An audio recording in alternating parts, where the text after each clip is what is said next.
a good place to come back to is these four functions of ego. It's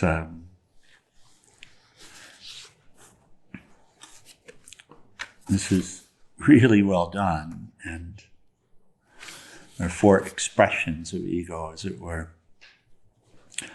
And it seems a very good place to work with. We've had a lot of number of our family that join us online. I've been talking about this over the last couple of days as well. I'm working with it, making some comments about how helpful this particular view is. So here's, we see the, where we had started, Mahat, or Antakarana, the mind in toto, and the functions of the mind, and ego being the most subtle. Ego being most subtle, meaning in terms of pervasive. We got here yesterday, also meaning the most pervasive, right? So this ego sense seems to be involved in everything in terms of any mental activity. And here, see if we can see. We'll come back to the four ego expressions and then we'll move forward. He says that the ego is connected to and subject to the meanderings of avidya, abhinivesha, maya, and asmita. And we talked about yesterday morning. We'll just read to recenter in this. So, connected to and subject to. Avidya means ignorance, and one of the actions of the ego is to suppress knowledge. So, and I feel like we're able to catch that, to see where that is. So you could say veil, but it's active. It's active. So if you find, for example, that, so you'll have your own notion of truth. Everyone will have their own idea of truth and their own way of relating to truth. It's correct. There is truth, but we're all dealing with ideas about it. Yeah, we're not dealing. We are the truth from the deepest sense. But we're here in these discussions, and in our own mental environment, we're dealing with our ideas about the truth, aren't we? Yeah, our concepts of it. Okay. So now we'll have our concept, and there's something in us, in this mind, telling us our concept is correct. And that's one of these expressions as well. And then in a discussion, let's say that we want to have a discussion about truth, there's also an expression or a factor that's preventing us from being present and listening.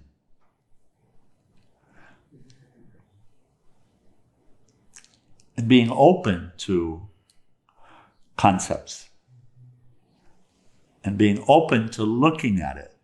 So there's a factor that's actually actively covering it up. And then we talked about the physical body restlessness that will come, and the sleepiness that will come, and the interest in withdrawing or pulling away that will come, and all of this, right?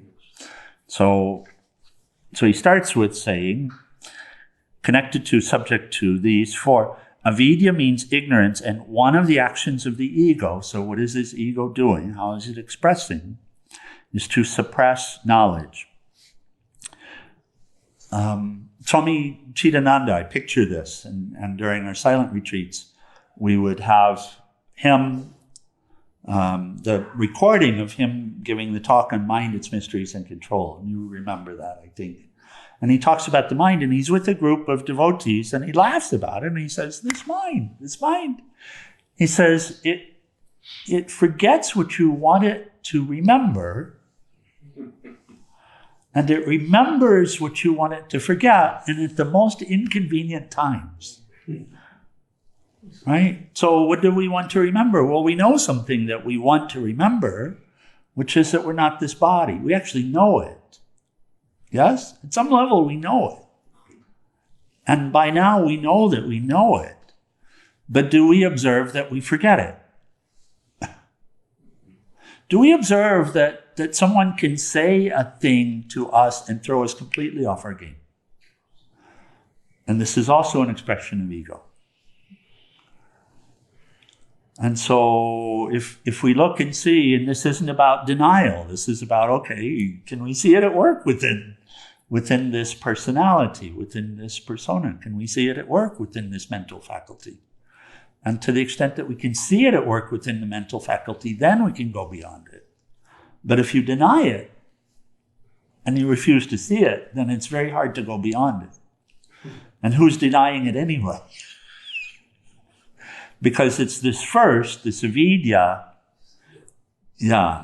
that's involved in a veiling, in an active veiling, in an active covering up of the pursuit of knowledge. Look at how often we'll get caught up in, I know, this stuff, right? I know. And then somebody's saying something, we just shut it off immediately. I know. No, I know this. Yeah, you see? And can you see how that works within us? So that's the first. Second, the ego is also guided by Maya,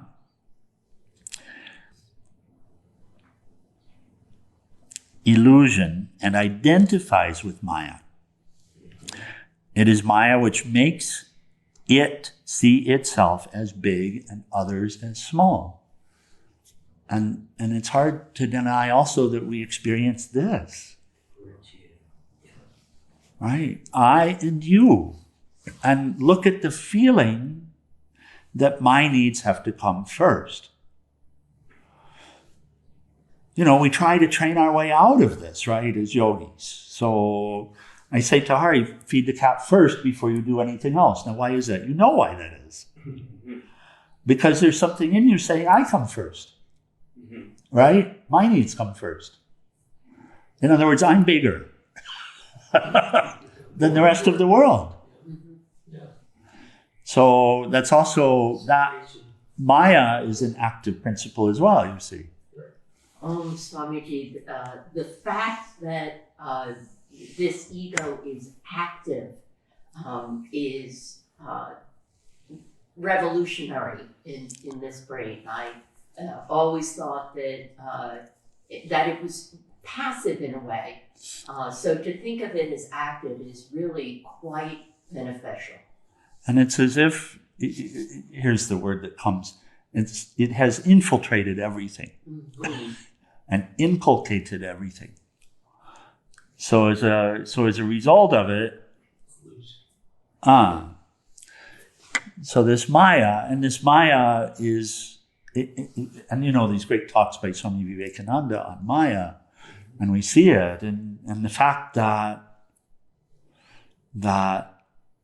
it is an active force within us, intentionally deluding us.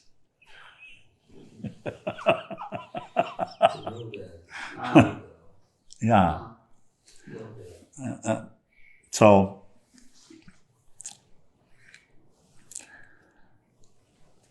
third, the ego is influenced by abhinivesha, insecurity and fear of losing one's hold on oneself, the fear of letting go of dying. We were discussing that yesterday as well.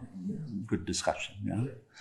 So we can also see that is pervasive and that will come in so many ways. And again, the self that we're imagining here is not the real self. And what we're seeing is an active defense, inability to let go of a false notion, even when we discover it's false. Yeah, even when we discover that it's not beneficial. So that's abhinivesha, insecurity and fear of losing. Can we recognize that? Okay. And then the fourth is, ego is guided by and is responsible for asmita, the knowledge that I exist, I am. And this one we were discussing, it's more subtle, but it's the I amness. And we used, Hari he has a great understanding of this, actually, from the perspective of you can see where the I amness begins to arise if you look, can't you? Yeah. So Hari's very developed in terms of the practice of Raja Yoga meditation. And in that state of meditation, there's no I amness, there's no assertion of I, there's just isness. Yeah. But at some point it's arising. And then mixing with the rest of this, I need, I want, yes, I am, and the feeling of protecting this false citadel. Yeah. And then you even see it in the company of the conditioning, the fears that arise about someone might say this, which is nonsensical on its face, right? This is the stuff we work with. Okay. So continuing on, now we're talking about what to do about it and how to eradicate its control over us. And then Swami made this comment, and we come from here. He says, the expressions of ego exist as inherent parts of the ego principle. So these expressions that we're talking about, that we're observing within our own psyches, and that we each would be observing, whether we know it or not, and here we're learning to recognize it,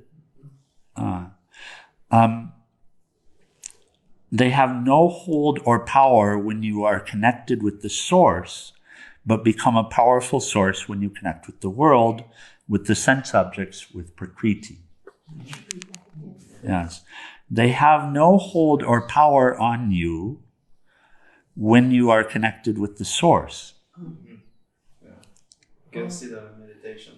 Yeah. But become a powerful force when you connect with the world, with sense objects, with Prakriti.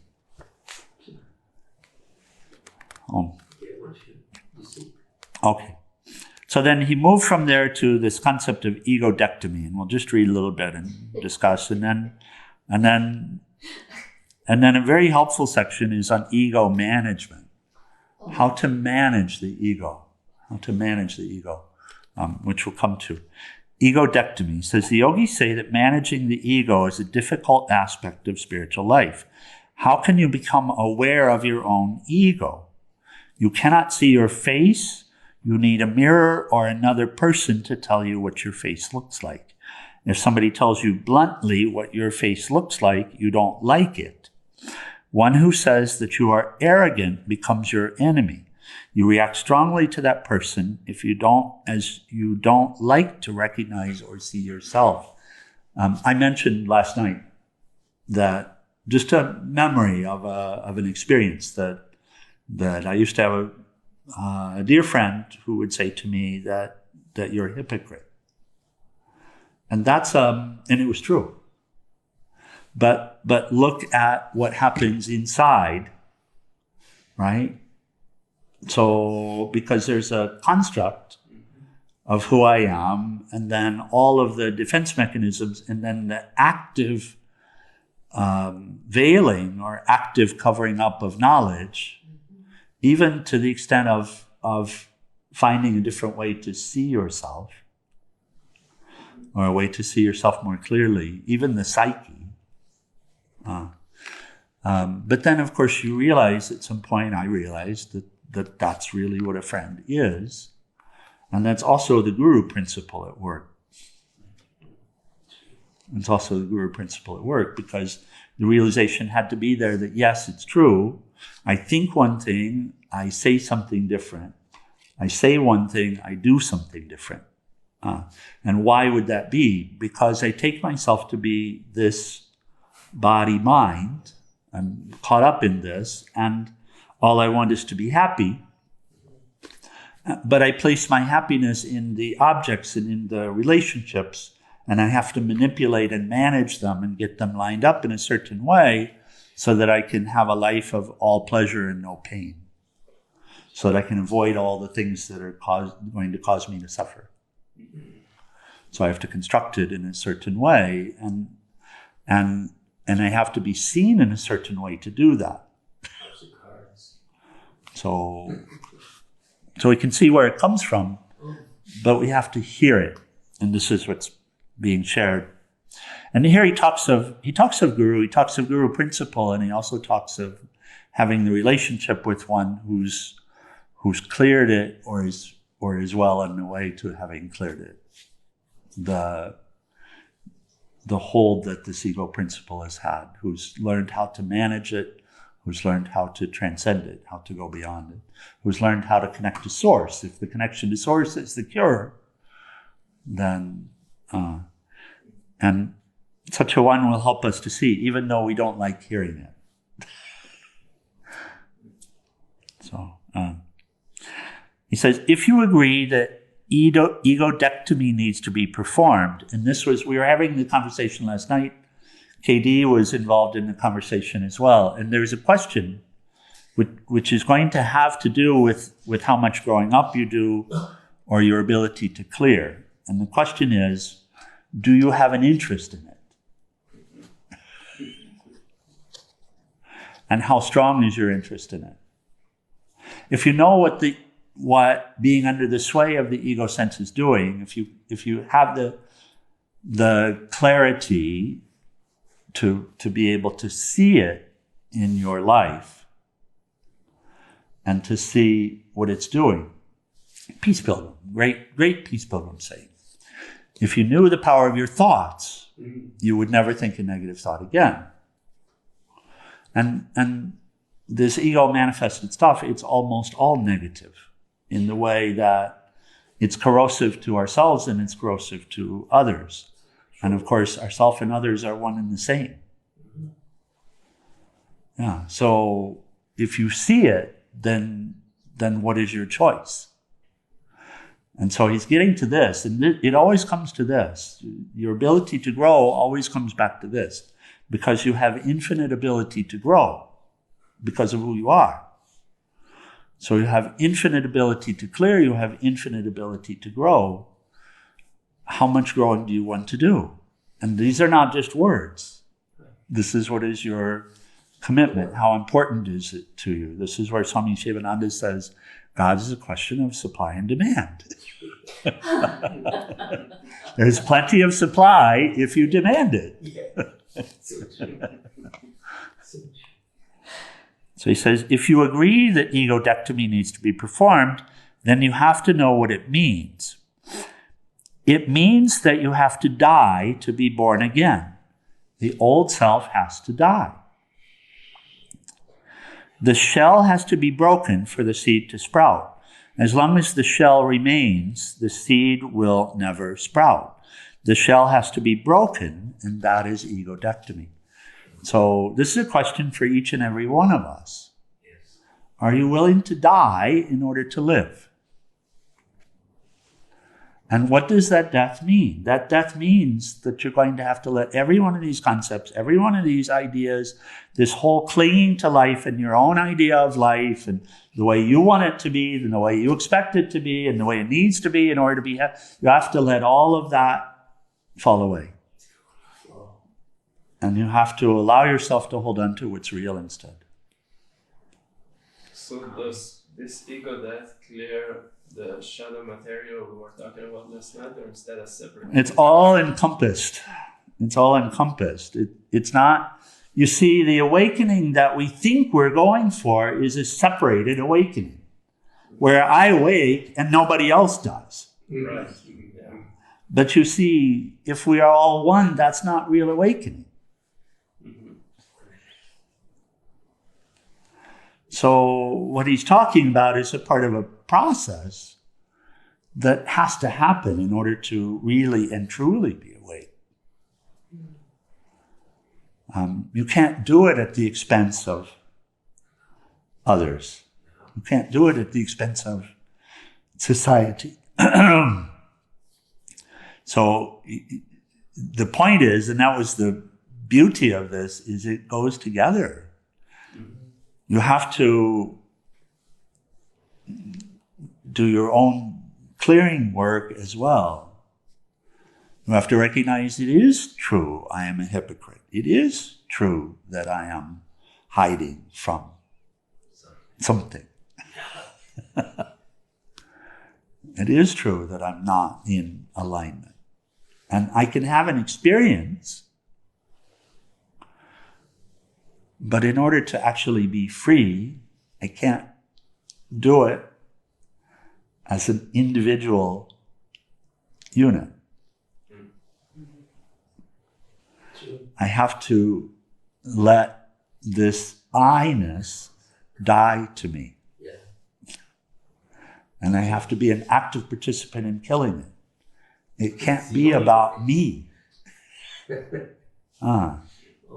We continue to have these conversations about, the other evening, self-care came up. And the whole thing about self-care is the idea of me as a separate individual as opposed to you.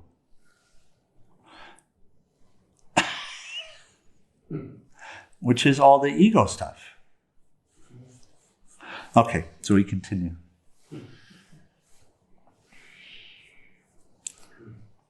Peace Pilgrim is beautiful. She puts it so simply. She says, you can of course make progress when you're doing it for you. It's fine. But you get to the point where you can't go any further. And what does that mean? Well, if we're holding on to behaviors and thoughts and words and actions, as Peace would say, that are detrimental to anyone, then it's also detrimental to you. So this is shadow work, right? If there's still any judgment of another,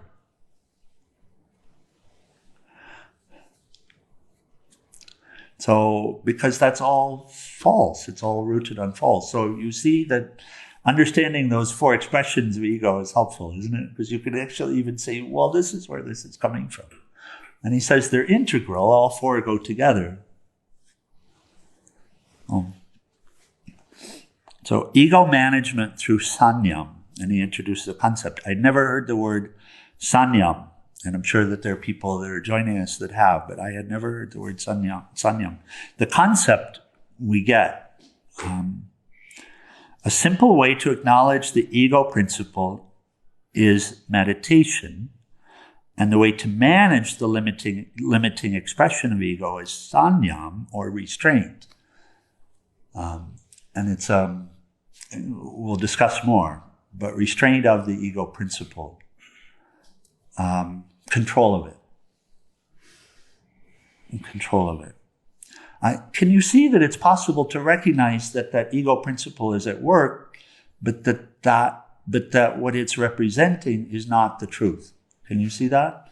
Can you see that it feels a certain way, but it is a different way? Yes? So this you can work with. Yes.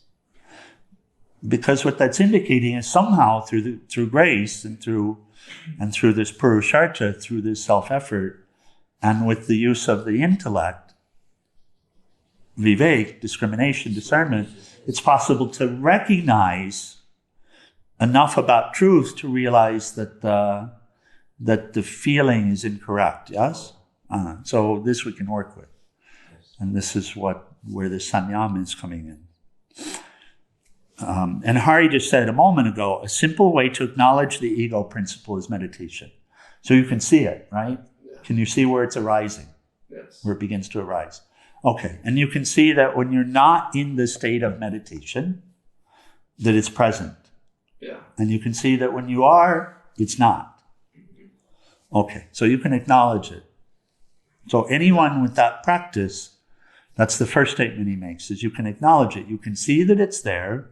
You can see that it's real to the extent that it exists and covers our existence, or asserts in a way to try to attempt to control our existence.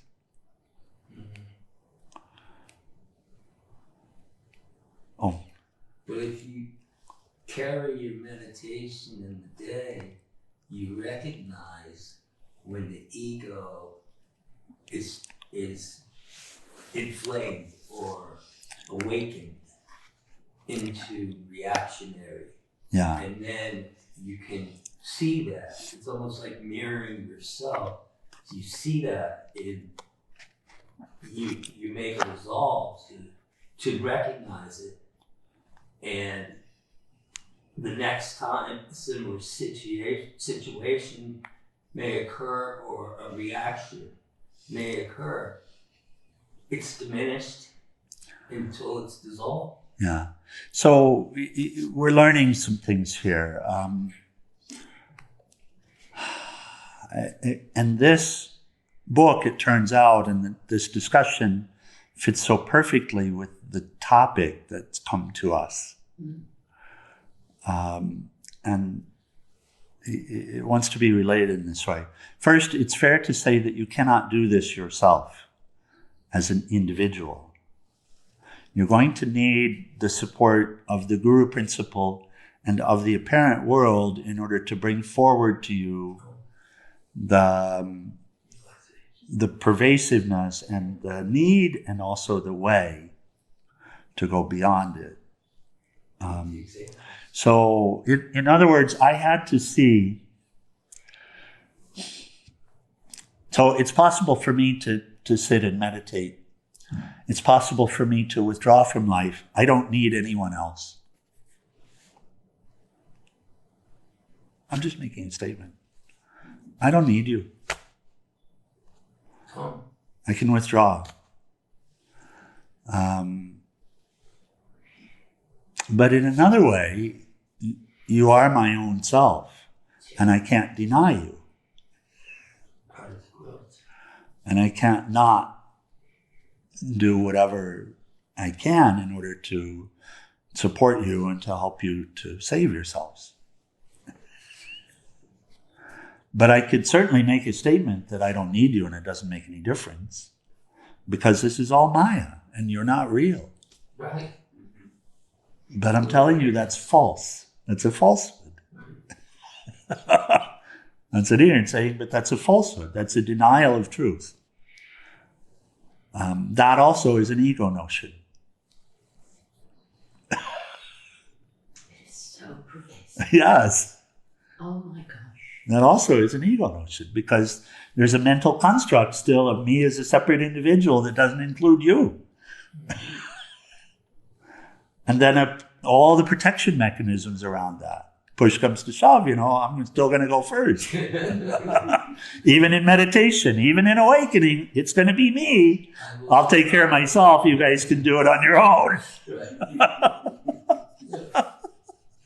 You see where that's coming from? Yeah.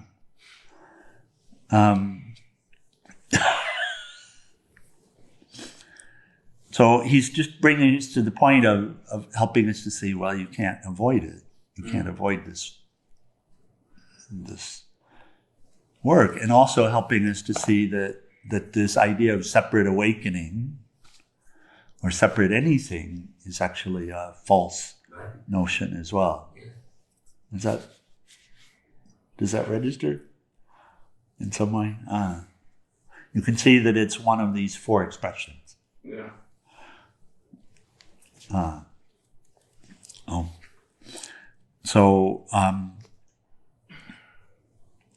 So Hara, we're just coming back to with what you're saying. Yes, but it seems that the more we understand it and are intentionally involved in the effort of dying to this ego notion and coming alive to the truth, the more it's intentional, the more we understand it, the better. The more potential there is for freedom. The more potential there is for being beneficial. But we need the world to learn the lessons. So he introduces the concept of sanyam. which is restraint. He says, so we'll listen here for a minute. With Sanyam in your life, nothing can disturb you. In its absence, even a few words will disturb you and create a distorted and altered state of mind. If somebody abuses you, your peace of mind is disturbed because the ego reacts. If there is Sanyam, no matter who abuses you or how, you will not react. You will not jump to your feet ready to hit that person. And you also will not feel the need to withdraw from them. So, no, this is not judgmental stuff at all, but for our next steps, this is important, because if you feel an urge to run from something, if you feel an urge not to do something, not to engage in something, or if you feel judgment arising, or if you feel anger arising, then you can know where it's coming from. But sometimes in the moment you need to withdraw, because the trigger may be too overwhelming, and then you withdraw in that space. That can be a practice, Hari, but that can't be the resolve if you wish to clear this. So I'll give you the example of pilgrimage and the choice that I made at the beginning of pilgrimage. Yes. And see if this is helpful. So I was called to walk peace pilgrimage. I'm inspired by the example of Peace Pilgrim, who walked carrying nothing and asking for nothing. She is the perfect ideal for us if we relate to her. She's the perfect ideal. She did all of the clearing. She did all of the growing up. And she embodies it, and she even speaks to it in very clear and clean ways. She says life is a series of choices. Yes. She says you will do the growing up that you want to do. So, and she embodies it. So I looked at that, I'm inspired by that, and I do an inventory. What am I inventorying? I'm looking at my own inner capacity in order to embody the same and do what she was doing. Can I, and a real analysis, do I know how to serve the way she does? No. And then the physical aspects of the pilgrimage itself. Can I walk with nothing and ask for nothing? That freaks me out. I cannot do that. This is what you're talking about. I cannot do it right now. Right, yeah. Okay. But I made the resolve to do it. You see the difference? I made the resolve to do it. And I never forgot the resolve. And I told myself clearly, I will get there or I will die trying. Again, what are you willing to die for, Hari? And if you live a life still unable to embody the ideal, what is the value of the life? So what did I do? I practiced carrying something. You can practice withdrawal when you have to. But you have to recognize that that's not the ideal. That's not where you want to be. That's not where you need to be. You need to be non-disturbed by whatever happens. So non-disturb in the moment, not non-disturb after you withdraw. Is that what we're saying? Yeah. Yeah, you have to go beyond the ego principle. What you're dealing with is ego stuff. You see where it is. That's abhivinesha, yes? Right. So that's the protection of yourself. Not wanting to die, not wanting to be attacked, called out, not wanting to suffer as a result of what someone else is doing. So can you see that's ego stuff? Yeah. Yeah. So if you want to go beyond ego, then is it acceptable to remain there? Is it acceptable to remain under the sway of it? No. No. Very good. How important is it for you to go beyond it? How important is it for you to have control of it? For you not to be modified by it? For you not to have your life ruled by it? How important is that? So the choice here was, well, it's important enough to be willing to die for it, but I can't get there yet. And so then what's the way there? Well, I went through, I developed the rules. I'll carry a bottle of water, I'll carry food for the day, but I won't ask for anything. I'm just giving you an example. And when I started out walking, I'm carrying too much. It's heavy. Oh my God, it's heavy. And so that heaviness helped me to motivate me to continue to let things go. And what am I doing? As soon as I am able to, I change the practice. As soon as I'm able to be present to what's happening around me, then I stop withdrawing. And I practice being present instead. So being present in your disturbance. There's only you here. Once again. Right. What if the mind is disturbed? Then I'm just staying there. Why is the mind disturbed? Is this not what we're talking about? Right. Okay. So we'll continue. So he says, if there's sanyam, no matter who abuses you or how, you will not react. You will not jump to your feet, ready to hit that person. You will not run away either. Sanyam is acquired by only a few, although many try to achieve it. Those who achieve it help others to acquire sanyam. They motivate, inspire, and encourage others to tread a more harmonious path in life. Thus, for the management of ego, first recognize it through meditation. So is it important to manage the ego? Is it important to transcend it, to overcome it? Yes. Understanding those four expressions and seeing how it works within our lives. Is it important to do? Okay. So he gives the process. He says, thus for the management of ego, first recognize it through meditation and then control it.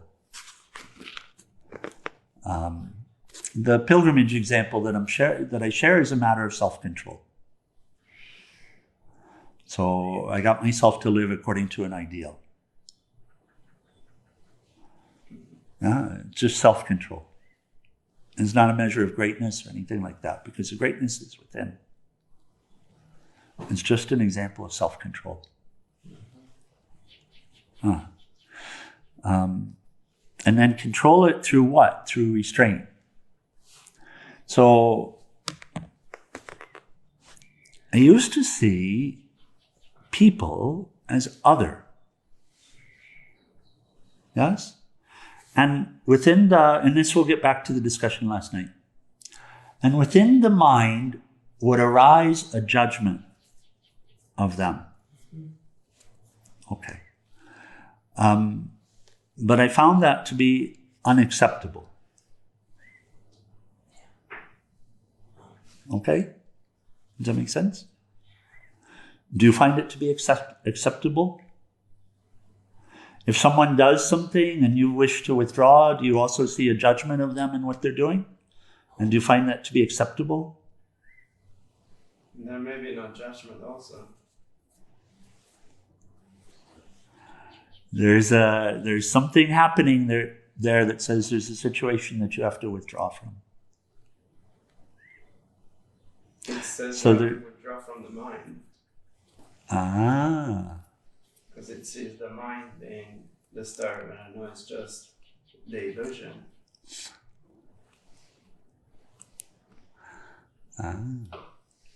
oh.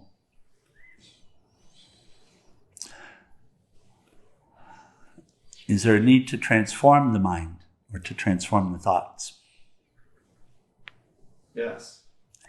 So what is the mind doing in that moment?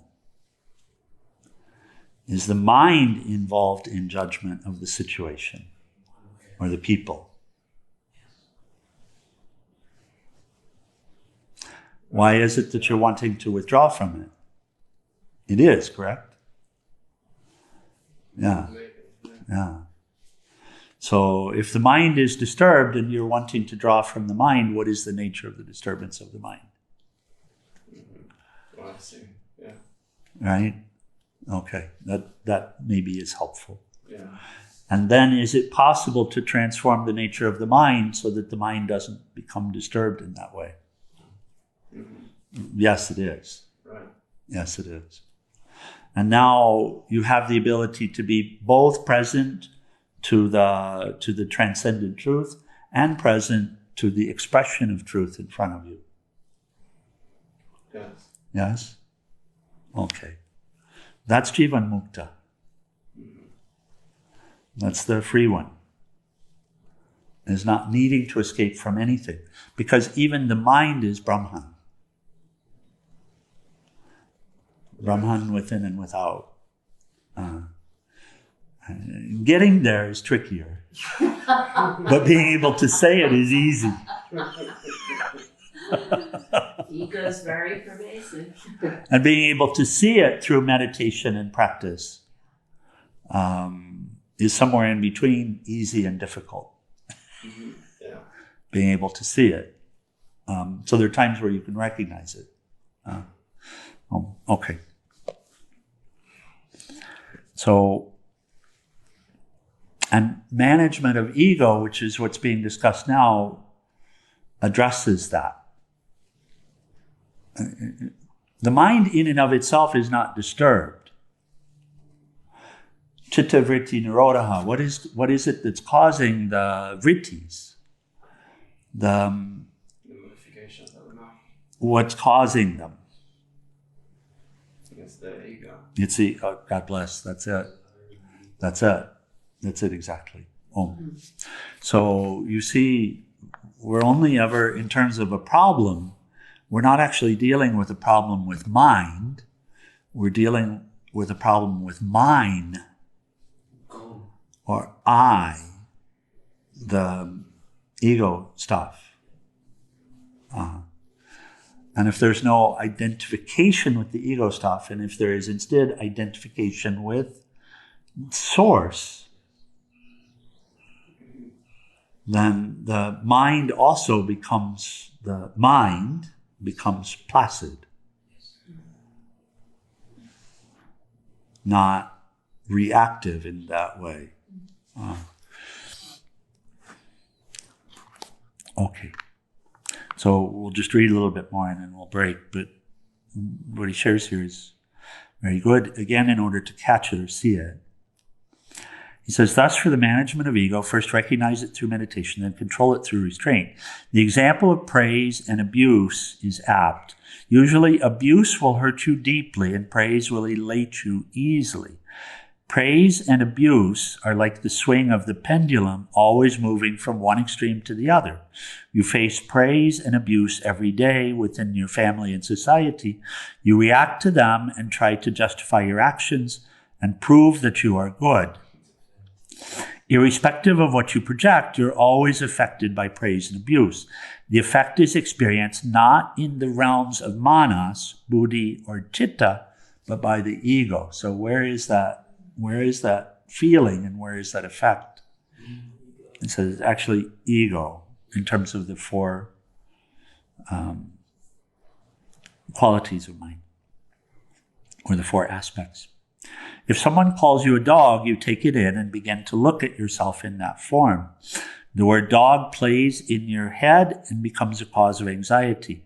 Which part of Mahat, the great mind, is being affected here? Not manas and not buddhi. If buddhi was used, it would be able to know that you do not become a dog if somebody calls you a dog. You would be able to say to yourself, that person does not know me. Whatever thought prompted him to say it is his problem. I know that I'm not a dog. That's buddhi. Buddhi will restore your balance. Clarity of thought will immediately free you from negative situations. However, the intellect and reason do not usually come into play. It's the ego which reacts on itself and develops a condition of hurt, aversion, hatred, depression, and destructiveness. The counterforce for ego is sanyam, or restraint. The first understanding of sanyam is remaining uninfluenced by all changes. If you attain sanyam of the senses, sanyam of the mind, sanyam of speech, interaction and behavior, you will become capable of confronting the onslaught of the ego. So he's speaking to the potential and the goal of having the mind undisturbed. Instead of having to always, as a practice, withdraw from it, having it be undisturbed, which means the experience is at the center, you're still connected to source, but your hands are in the world. And your mind is not disturbed by the situation, whatever's arising. That's better. Which means that the hands are then controlled by source, instead of being controlled by the ego sense or by a disturbed mind. Because the way I see it, the disturbance is like viruses in a computer. So Yeah. sometimes it's so strong that it's like everything is jammed and you have to reboot. Yes. Reboot. So the hard reboot for me is like when you pull out, you withdraw from the mind and then, okay, I'm coming. Yes. Okay, we get it. And it's a beautiful practice, and the practice helps you greatly. It's allowed you to get here. But here, what we're working with is we see that it's possible to bring the mind to a place of non-disturbance or integration. And we can call it surrender, etc. Okay, a little more and then we'll close. So the counterforce for ego is sanyam. The first understanding of sanyam is remaining uninfluenced by all changes. So if you attain sanyam of the senses, sanyam of mind, sanyam of speech, interaction, behavior, you will become capable of confronting the onslaught of the ego. So when that feeling arises, then it doesn't have to take you over. And you don't have to react to it. However, restraining the senses, mind, and speech are practical methods of training to acquire sanyam, but the real meaning of sanyam is the ability to remain unaffected. If you remain unaffected in all circumstances, you will live in sanyam, you will be joyous, contented, and peaceful, and that will be the gateway to what is called samadhi. Because being undisturbed doesn't mean withdrawing oneself in any way, shape, or form. Ultimately, it means seeing through clearly, deeply, to be undisturbed by the surface activity, by the waves.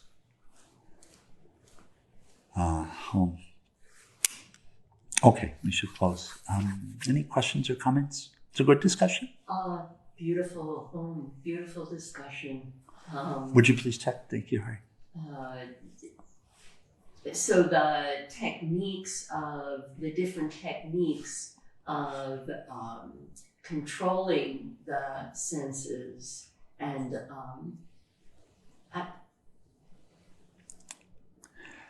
Yeah, he's speaking to the same, which is the mental, emotional growing up and cleaning up, and so the purification of the mental instrument, including the buddhi, intellect. So, and we see this, the more we know that this is a feeling, the more we recognize it as a feeling, but we know through our study and practice that it's a false flag, that it's not a feeling that we should be drawn or affected by in any way. So that's buddhi, that's intellectual understanding. And the more you resolve it, and the more you do the cleaning work within the manas, then the feeling can arise. Again, I'll go back to pilgrimage just as an example. So, fear of death I observed as a feeling, not a thought. Does that make sense? So I would be walking along a roadway and a feeling would arise, like a premonition or something like that. Feeling, just a feeling. We might call it a premonition, but just a feeling. And then a thought would arise from that, which is a car might come around the corner and kill me, run me over. But I knew that was false. I knew that the feeling was false and that the thought was false. Why? Well, through practice and through study, self-study, scriptural study, and practice, pilgrimage, living life to serve the greater good and observing what happens and how that connects with truth, then there was a firmness that feeling and the thought arising from it was completely incorrect.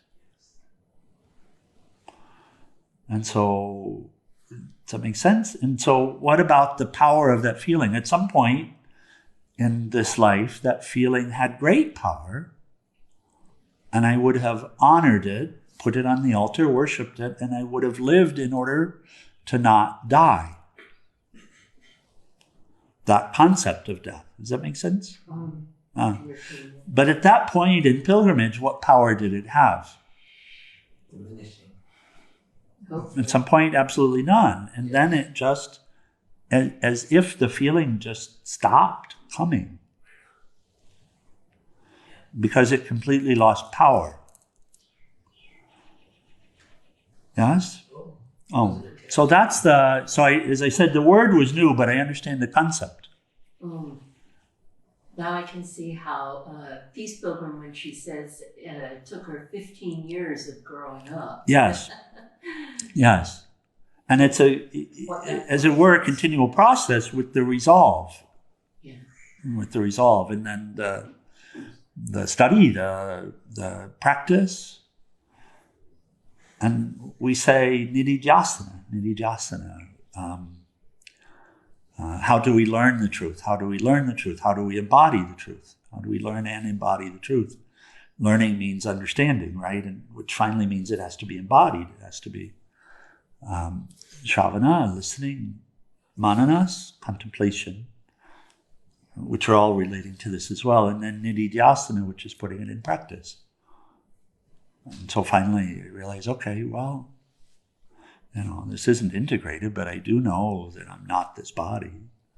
And I do know that I need to live a beneficial life. And I've committed myself to service, and I know why I committed myself to service, because I need to serve.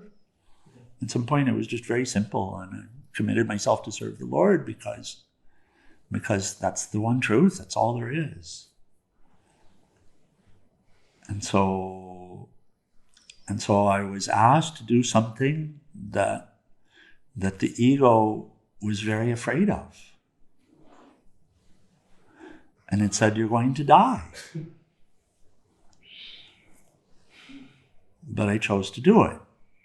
Because why? I just explained. Yeah? And I knew I couldn't die. But the sense was still there. So it's a funny one. Sometimes when we talk about this, I'll share, well, at one level it feels like I'm going to die, but on another I know I can't. Right. Yeah? So, So Sanyam. Now we see that's, okay, Sanyam, we get it. That's a practice of denial. It's denial. What did he? Restraint. So that power, that feeling was so strong at some point that it was all about that. And the feeling of I-ness, it was all about that. Right? And then, of course, I'm bigger than anybody else. I come first, I eat first, I do this first. But you can restrain that, you see. You can overcome it. You can recognize it as false and go beyond it. I like the term when in thought power of replacing. Yes. That gentle replacing. Just, okay, no more. Let's do this instead. Yes. Yes. And it does have to be an inner dialogue and an inner work. Okay. Yes. So I think tomorrow morning there's the discussion of the rest of the control of the entire mental faculty will continue tomorrow morning. Close out this discussion. So it's helpful. It's a wonderful book. Yes? Online, Van commented the old story of the mountain and the squirrel is able to crack the nut. I'm not sure what that means, but... The old story. Lynette, yes. The old story of the mountain and the squirrel is able to... Okay, Lynette, you're going to have to send a link or something on that so we can see the story, because I don't think we're remembering the story. Please. All right, we'll close with final prayer and Arati, short version.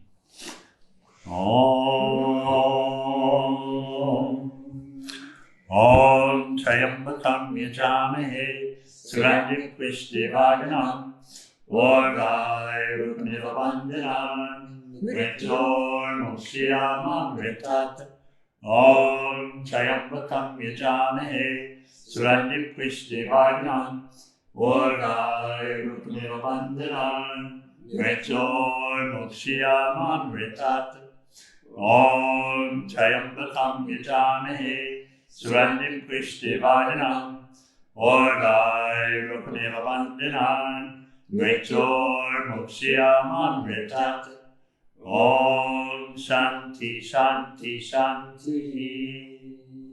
O adorable Lord of mercy and love, let us abide in thee forever and ever. Humble Sakura Shivananda Mercy. For all the saints and sages of all the traditions.